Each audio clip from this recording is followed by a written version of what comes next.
So now we will learn about French society during the late 18th century. So this is from chapter 1, the French Revolution History, class 9. You can download the notes from our website skillyogi.org. These are short notes made for students so they can revise for the exams easily, remember all the pointers and pass with good marks. And if you are if you want to have shortcut, then this might help you a lot.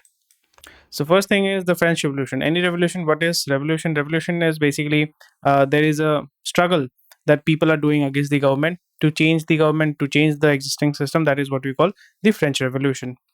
So first we will go through the overview. So how first we will understand the French society during the late 18th century. So this happened during late 18th century. So you have to remember the year, that is in 1774, Louis 16. These are the very important characters. The date, the year is 1774. The Louis 16 was the the basically the king. He was 20-year-old member of Bourbon family.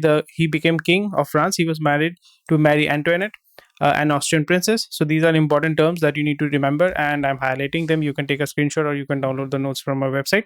He possessed an empty treasure as a result of long wars and the maintenance of extravagant courts. So he was spending a lot of money to maintain his lavish lifestyle. And additionally, Louis XVI helped 13 American colonies achieve independence from Britain, because America was a colony of British, like India was a colony of British. And after a long struggle, mainly by Netaji Subhash Chandra Bose through violent means, we were able to get independence in 1947. But the country was partitioned into two parts, that is India and Pakistan, on the basis of religion. You know which religion I'm talking about. The war added more than $1 billion livres to the country's already massive debt of $2 billion livres, and the lenders were charging 10% interest rate on the loans to cover the cost, as keeping army codes and everything. How does a state generates its income? It taxes the people. That's why whatever you buy, you pay GST or something like that. What is that tax? That is the part that you're giving to the government, so it can generate income and give you all the services like making roads and everything, pay the salary to the government employees. So in this situation, during this period of time, how France was divided. So France was divided into three estates. One was clergy, second was nobility, was the third one was third estate. Okay, so what is first estate? First estate is the clergy. What do you mean by people who are of religious people? It can be priest, it can be in India there are different religions. Priest is there, pandit is there, maulana is there. So that is what we call clergy. Clergy are a group of individuals invested in special responsibilities within the church, because Christianity is the major religion there.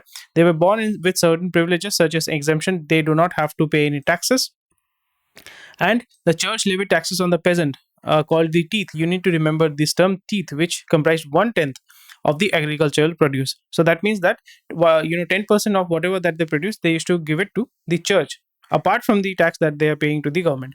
The second was nobility. Nobility was primarily the the wealthy people, royal member of the state. Additionally, they were exempted because no one was paying tax. So first estate and second estate did not pay any tax. The third estate was the only the section of people who were paying taxes. Additionally, they profited from feudal privileges, that is feudal dues extracted from peasants. So this is the system through which a certain segment of the society was exploited, and they had to pay taxes. Third estate, it was made up of the remainder of the population, which included businessmen, merchant, court officials, lawyers, peasant, artisans. You remember this thing. Third estate, if you do not remember all these terms, you can say that whoever was exempted or excluded from first estate and second estate, they fell into the third estate. They had no rights. They were required to pay direct taxes, called as taille, and they had to give indirect taxes on salt, tobacco, so on. And 90% of the population of France was comprising of this. So this is how the French society was organized, or this is how the French society was in the late 18th century. So you need to remember all the important terms that I have explained here. And thank you for watching this video. And in the next video, we'll be discussing about the next terms, or the different important pointers from this chapter.